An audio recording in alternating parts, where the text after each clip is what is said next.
actually formally met. Like I'm Tonio Calhoun with the National Reentry Network for Returning Citizens and the advocacy coordinator here, facilitating, changes for the website and Black Table Talk. And Mm. doing this interview, trying to get your perspective as far as what your experiences have been as a returning citizen. And I know that you have done some work with the National Reentry Network for Returning Citizens, and you even received an award at our fundraiser back in December. I was there, I recall that happening. So if you first would mind just saying who you are, what organization you're with, and what your work with the National Reentry Network has been. I am Dr. Carmen Johnson, and I have two separate roles. So I am the director of Court Watch Judicial Accountability with the organization called Life After Release that's in Maryland. And then I am also the founder of Helping Ourselves to Transform here in Washington, D.C. And then, of course, we're also registered in Maryland. And the reason why my little sister, who's 9 years younger than me, forced Mhm. me to start this Helping Ourselves to Transform a reentry organization because of the issues that I went through when I first came home in 2018 as an impacted, female that was wrongfully convicted. I was mentally messed up, and not that I'm judging anyone. Mhm. It's a when you're emphatically innocent, it does something else mentally to you, opposed to, hey, I'm going to rob this bank and this is how we're going to do it. We're going to do it at this time. We're going to do it at that time. Well, for me, that's not what the situation was. I went to trial. I ultimately lost. I was arrested abruptly at trial, wasn't given the benevolence to handle my personal affairs or my business affairs. So I had a nervous breakdown. I had several, being forced to take a plea, which I refused, going through trial and watching all the fraud that was happening or the wrongful things that they were doing. Mhm. And so and I ended up at a prison camp in 2015, right after trial. And then in 2018, I came home and I felt like I was in a fishbowl. And I kept telling everybody I'm messed up. And they were just looking at the way I looked or something. I don't know what it was. And they were, people, when I would go to these different reentry organizations, and they would say, well, we'll help you with your resume. Well, here is my resume. I got that. Well, we'll help you with your birth certificate. Well, I have my birth certificate. Well, we'll help you with your ID. Well, I have a driver's license. Well, we'll put you in this group setting for, domestic violence. I'm like, well, that wasn't my issue. We got a group for, drug addicts. Well, that's not my issue. Like, they couldn't give me any type of help. And so, I remember coming to the National Reentry Network. And I had spoke to someone, it wasn't Mr. Stewart. And so apparently someone had talked to Mr. Stewart about me because they really wasn't sure, like, what do we do with this woman? Mhm. And so they talked to him, and then somehow I ended up on their mail-in list. And so they had a meeting. And so he called me and said, hey, we got this meeting coming up. He personally called me or something. And so I went to the meeting on Zoom. And then somehow or another, we started talking. He became a mentor to me because Okay. he knew that, well, this is an interesting situation. Like, I grew up in a really good, household, I went to school, you know, I was a philanthropist, a activist, a humanitarian, a practicing Buddhist. I mean, just my situation just didn't fit the average. And so for him, I think he just wanted to kind of know a little bit more about me, number one. And number two, he saw how broken I was. And so when we would first start doing our Zoom calls, I would just sit there and just cry. Like I was just so hurt. And the pain of how the state of Maryland did me. and the pain of how I'm thinking, I grew up thinking that, our government represented something of purity and integrity, and that's not the case. Mm-hmm. And to find out the way I found out that this is not how my perception of how I found out that this is not the truth. This is what is a lie is the truth, and what is the truth is a lie when you get caught up in that web and of the injustice system. And it was really unfortunate. And so for me, I was carrying so much pain and hurt. And even though I am emphatically innocent and been to the Supreme Court twice, I still went through that process. I still went through the process of being coerced into trying to get me to take a plea. I still went through the process of bending over, spreading your butt cheeks. Let's be Yeah. clear. Still went through the process of being diesel, going from place to place to place. I still went through the same process if anyone, whether they're guilty or innocent, I Mm-hmm. still went through that process. So here it is, I come home in 2018, and what was even more unbearable was the fact of the embarrassment. Even though I know and others know I'm innocent, it was still that shame and that embarrassment. You know what I mean? And so Yeah. Yeah. Mr. Stewart, he knew that something was broken, but then he also, I assume you would have to ask him, but he knew that there's something about this woman. I want to know more about her and what's really going on in her head. Mm-hmm. And then as we got to talking, and I told him about the 21 ways that I had wrote down how I was going to kill myself, and went through all of that. So this was a situation where he couldn't just give me to one of his counselors. He was like, okay, this, I'm going to have to, talk to this, mentor this woman. Yeah. And so it's been like 2 years, and, we meet on Zoom. We try to meet every week on Zoom, like every Thursday or something like that, unless something comes up with him Right. or I. And I remember him telling me, I need to start my own nonprofit. And I'm like, I can't do that. And I'm not ready for that. And, and push me opposed to going to find a job. You need to start your own nonprofit. You need to tell your story. And then that's when I, started writing my book and all kinds of stuff like that. And he was such a mentor. Now I look at him as a big brother. And in December I had the opportunity to meet his beautiful wife, and I just feel like part of their family.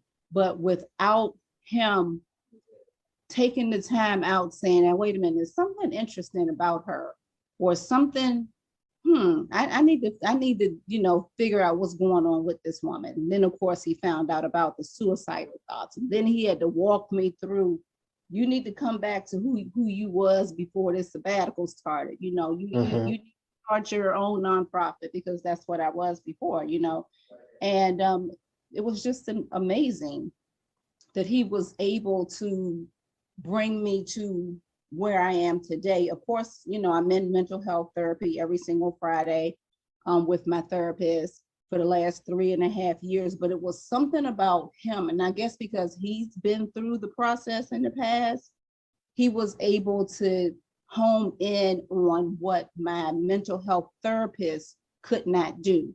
So once he was able to break through that barrier because of his experiences, then the therapist was able to come on in after Mr. Stewart had broke through the tar that was on my brain, from the injustice system. Once he was able to do that, then the therapy started with my therapist. Okay. That is an incredible story. So I mean, it hasn't even been 5 years that you've been home. Right. So I mean, with all that you've accomplished, I just it's amazing, and I'm assuming that you still, because like I said, it hasn't even been 5 years, that you still carry some of those scars and some of that pain, but yet, you're doing what it is that you're doing. And I mean, even though you may not have completely recovered from that, you've obviously made a significant amount of progress since 2018. And Yeah. since dealing with the Mr. Stewart and everybody. um the award that you were given in December at the fundraiser, could you talk a little about that if you don't mind? The only thing that I can say about that is that I wasn't expecting it, Mm-hmm. but I was absolutely honored. And when I found out at the last minute that I was going to receive an award, um, the night before, I get the phone call at 2:22 a.m. that my nephew, who's 23, had passed away. He was in a tractor trailer crash. Oh man. And so of course, however, my family and we were in an uproar.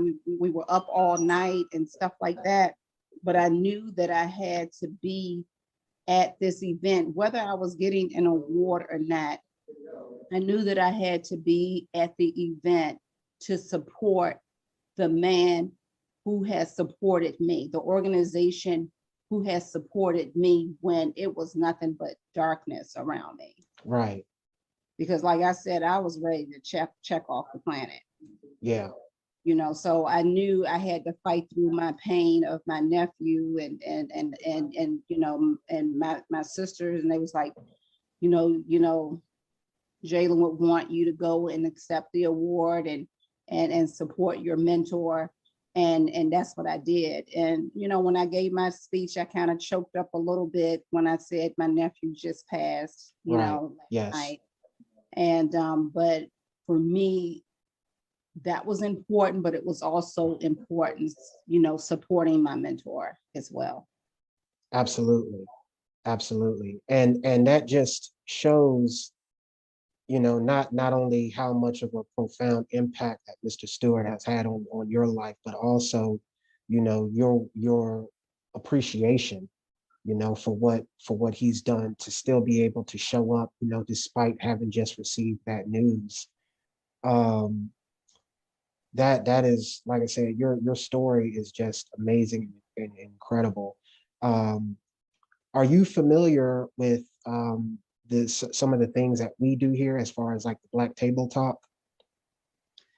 I'm familiar with a lot of the things that you guys do. Uh, I know that you guys have like a circle or something like that, or you had a circle, and I'm not sure what type of, I don't know if it was a drum circle, it was some type of circle. I remember that when I first came there. I know that you guys help with housing. I know that you guys help with job placement and job readiness. And of course, I would think that, helping someone build their resume come with that, and Right. referring them to mental health. You guys offer an array of services that are there. So I am aware of that. Okay. Yes, we also we do a lot of advocacy as well, and we put out some literature.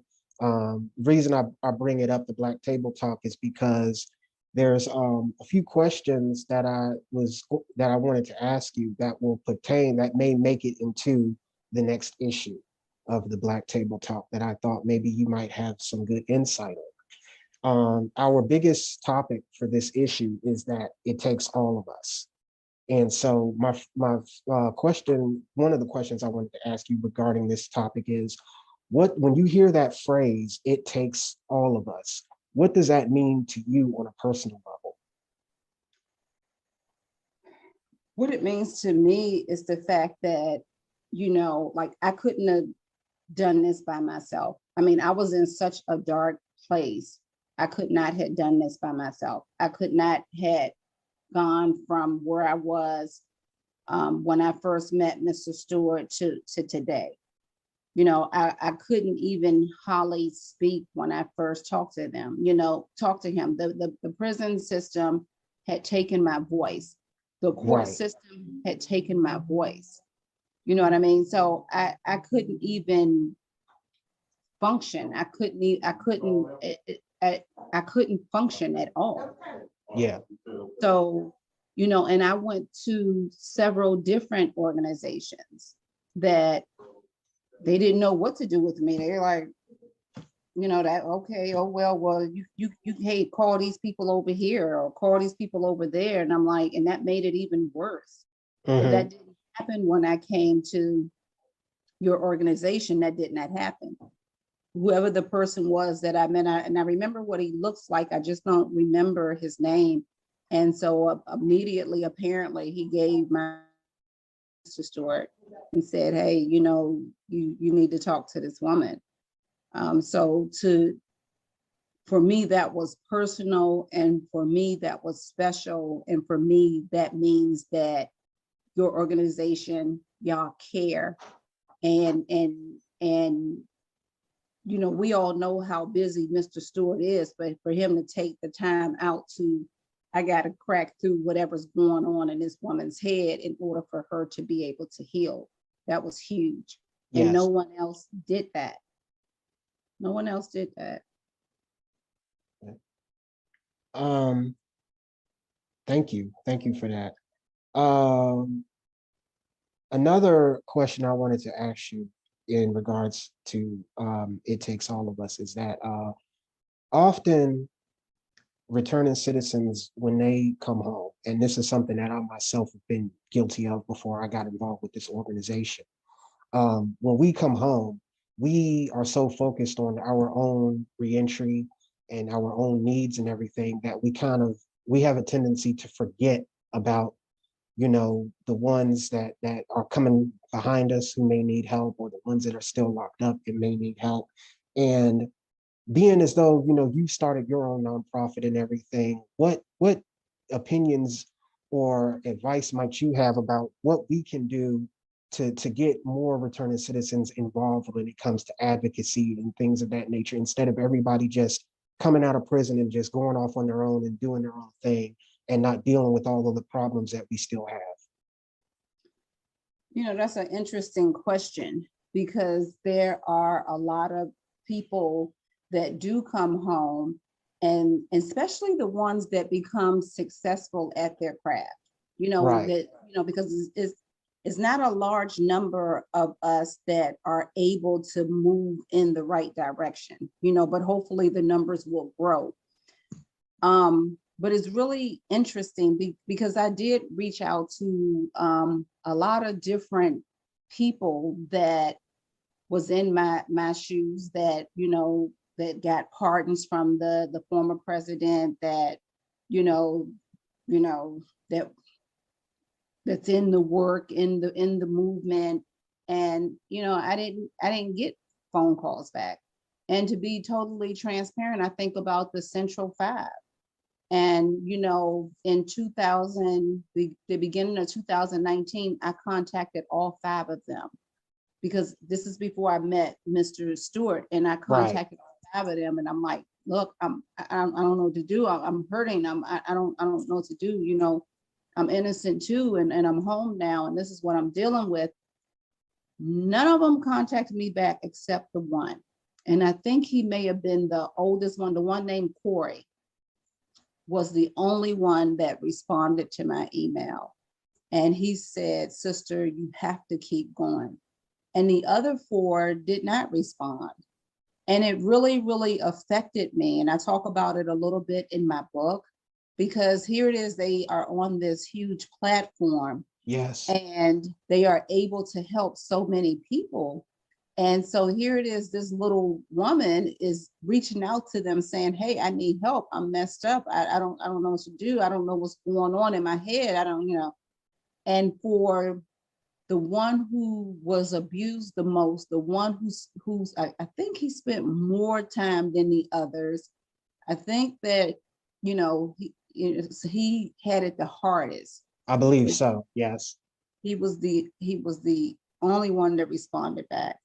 And I still respect all five of them. I send them love as a practicing Buddhist. I send them love and high vibrations.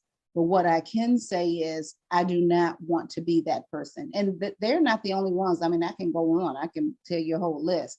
But what's most important is that every email that comes to me, every phone call that I get, every letter that I get from family members and loved ones from behind the wall is no way that I could just ignore them. That would never happen. And the biggest reason why, not only because I'm a practicing Buddhist, is because I had someone like Mr. Stewart at y'all organization that gave me the opportunity to tell my story and for him to feel my pain and say, this woman needs a mentor. Right. You know what I mean? So I have to give that back to somebody else. You know what I mean? Absolutely. I Yeah. have to be that example. And I can't worry about all these people that I contacted, including Alice Marie Johnson. I can't be mad at them. They have their own reasons. They're busy. I could never be too busy. You know, I could never be too busy to not be able to respond to a phone call, email, or letter from a loved one behind the wall or their family. It's just no way. I agree. I wholeheartedly agree with that.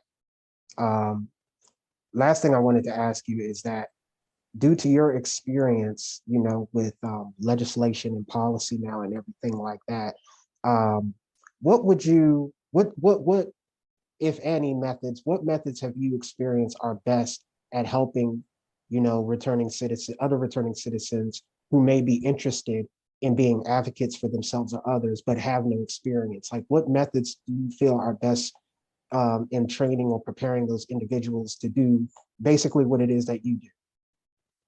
They should start writing down pieces of legislation that they would like to see passed or put into law. And then they need to go back and research to see if there any legislation that's out there already. And once they do that, a lot of times, 8 times out of 10, is legislation that's already out there. It's just not enforced. Or when elected officials, they write a piece of legislation, then they move on to the next thing. And so that legislation is just sitting in the air. And then, new people are coming around wanting to write new legislation when it's already legislation out there. Right. So for me is making a list of what you want to see, how, what changes you want to see as far as the injustice system or the prison system is concerned, and then doing your research to make sure that there is no other pieces of legislation that's out there. And then read through it, study it, and see if you can make any changes to it or get it to be enforced or whatever whatever needs to happen. But the biggest thing is writing down what you think, researching, and then finding out what you need to do next. And building relationships with these elected officials. A lot of people say, oh, I can't stand elected officials and da da da da da da. Well, I'm not an elected official, so I got to put the ink pen to the paper and then I got to submit it. And of course, before my sabbatical, I knew a lot of senators and congressmen and congresswomen and stuff like that. And so once I got my mind right after Mr. Stewart forced me to start your own nonprofit, so then I started making those phone calls and they like, oh, I'm so glad to hear from you. I knew you were innocent. Okay, well, where were you when I needed you? But anyway, nevertheless, I got this piece of draft legislation. This is what I need you to do. And that's where we are. Okay. All right. Well, I thank you very much, Dr. Johnson. You have a very powerful story, and I thank you for being, bold enough and brave enough to share it here. This I think, is going to be very beneficial for a lot of people. So I thank you again for your time, taking the time out of your schedule to be able to do this. And I wish you all the best moving forward. I really do. Well, I thank you for all the work that you all are doing in our community, and I thank you personally for what you guys did for me. Thank you. All right. Not a problem at all. Have a nice Have a day. good day. All Bye-bye. right. Bye.